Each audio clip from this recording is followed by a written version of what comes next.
I'm no art buff, but I have always loved collages.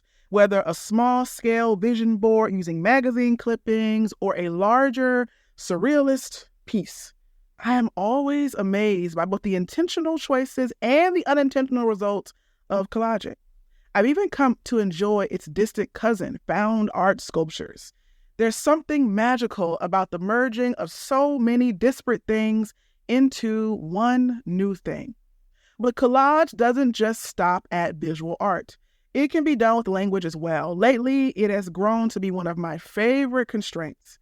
And while constraints are restrictions regarding form, theme, length, etc., employing a constraint like collage can be kind of freeing. Yes, it limits what we can choose from, but we still do the choosing. So let's talk a bit about the steps to creating a collage poem. Welcome to the Poetry Lab podcast.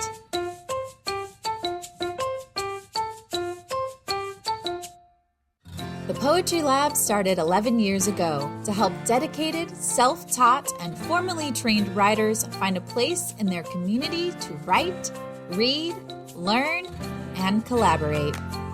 We help writers tap into their craft with radical self-compassion, unlike anything you've ever seen in a creative writing classroom before.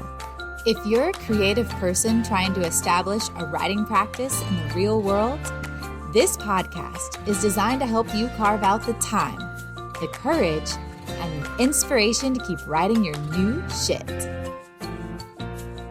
Are you ready, poet? Let's get into it.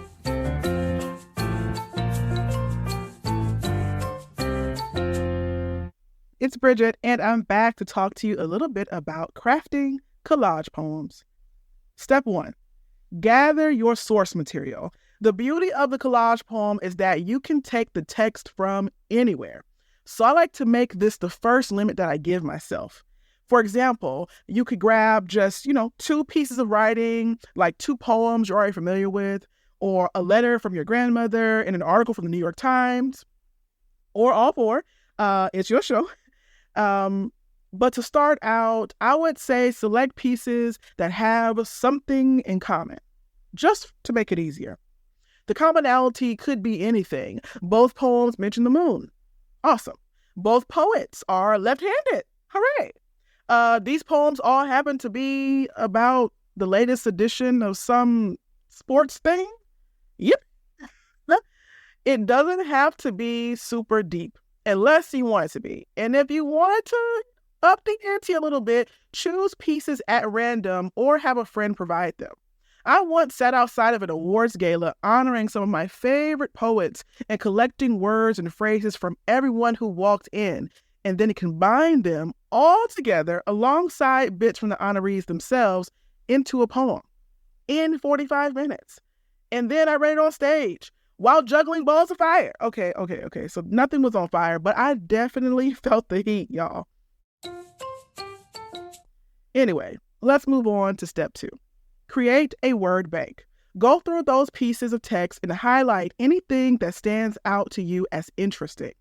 I like to go for image-heavy phrases or words that, seem kind of weird if they're out of context. Now, you'll still need articles like a, and the, and basic verbs and such, even punctuation, but we can always come back for those. Right now, we need the big stuff. If you are using a lot of source text, like 2 or 3 or more, I suggest copying your highlighted words over into a separate document as your word bank for ease. If you want to keep track of where the lines came from, try color coding or using different fonts. Step 3. Now for this step, this is where the fun or frustration begins. You may encounter a few false starts here. Just remember that you are shifting pieces around to see how they fit together. It's a puzzle, okay? There are 2 approaches I like to use. First, while creating your word bank, you may have started to notice patterns or themes arising. Grab those pieces and see how they play together on the page. I once created a collage out of a friend's new book, and I noticed a nautical theme that wasn't really a big part of the book at all. I went back and grabbed those words that felt like they were shipmates and tried them out together. And as luck would have it, they got along swimmingly. Now, the second approach is a little more open. Pull words and phrases at random and see how they play. See what images arise from odd word pairings, what strange metaphors you can summon with your pairings, and when you pull things together that are as unlike, like, I don't know, a lark and a fishing pole. Don't forget to dip back into your source text for errant articles, verbs, and, whatever else you need. This next step is really something you have to remind yourself of the entire time. Step 4, accept that this won't sound like it came out of your brain at first. These are someone else's words, right? And even if you decide to collage your own words, your own poems, your own prose, your own conversations, the words still belong to somewhere else, right? So it can feel awkward and even disjointed. Keep going. Embrace the oddness. One of the reasons I like collage so much is that it gets me out of my comfort zone. I have to abandon my usual moves and try something new. And now the last step, 5, own it. The words are yours now. Take them in. One of the fears people have around collage, again, is that it can feel like opening your mouth to speak and someone else's voice comes out. But this is your voice, dear listener. The other fear people have around collage is, visible seams. As the reader or listener is taking in the poem, maybe they'll notice where the separate pieces are being stacked together. But isn't that the beauty of collage? Bearing witness to the feat of putting things together and making them one? So let the scenes show, okay? I figured it would be cool to do a quick collage poem right now on the pod. And while I'm scripting this episode before I record it, I need you to know that it is 12:36 a.m. and I have just decided to collage right at this very moment as I type. So this will be raw, but hopefully a fun listen. Let's do it. I'm going to head online to the Poetry Lab podcast site and grab the titles of each episode currently up. If you want to see this list, check out our backlist. Okay, it's 12:49, and yes, it took me a while to get the list together, okay? We have 25 episodes at this moment, probably more by the time you hear this. And so it took me a second to get the episodes listed and go through and highlight the words that caught my attention. Words like community, anatomy, building, ghosts, types, ultimate, why, moon, fill, down, imposter, blitz, hard. All those words are so interesting when they're, pushed together. Let's see what'll come as we make this poem, okay? So, in the magic of podcasting, a little time has passed, okay? It's 1:23 a.m., and here is our collage poem. You ready? The poem is titled, How We Started. First, everybody always practices. Find your favorite ghosts. Study Mercury and the moon. This shit hard. You harder. This shit be poetic. Be poets. Build the world, assembling prose and poems for bricks. Fill your banks. List, organize, write down, ignite. Well, dear reader, that's not bad. So let's talk about when you might choose to collage. I think about collage as something you can do whenever you want to, but there are times in which I found it to be particularly useful. Okay? These times are not exhaustive, but they could be a help for you. The first is a time to honor the source text. Earlier, I mentioned creating a collage poem out of a friend's book, right? Okay, well, it's kind of my thing. When a poet homie asks me to provide a blurb for their book while marketing, I usually have an advanced copy of the manuscript. As I read it, I highlight the parts I love and things that catch my attention.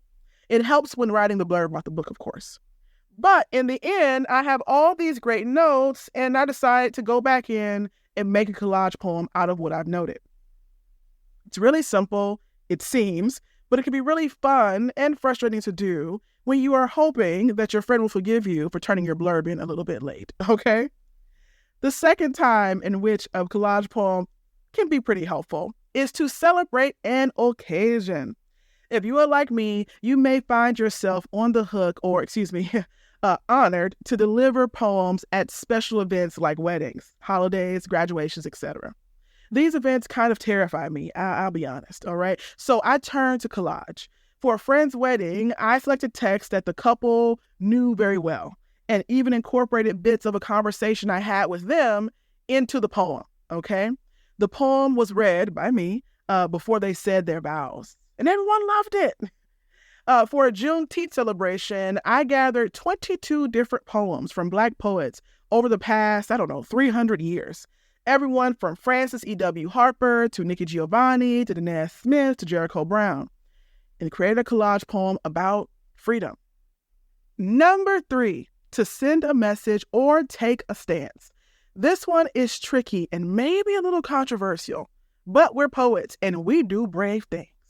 Maybe you want to show the oddness of conflicting book ban proposals across the country.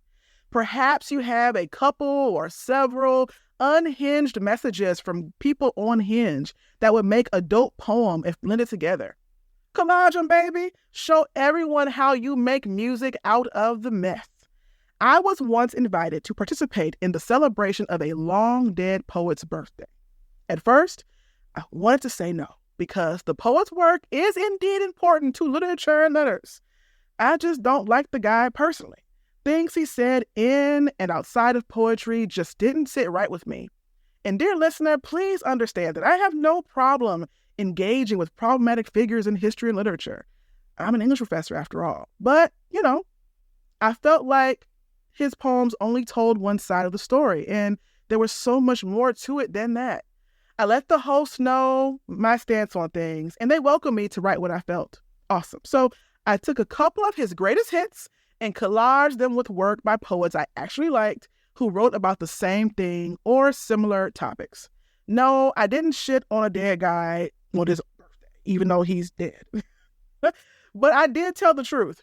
I still gave tribute to his work, but I also filled in the gaps that his hypocrisy left glaring.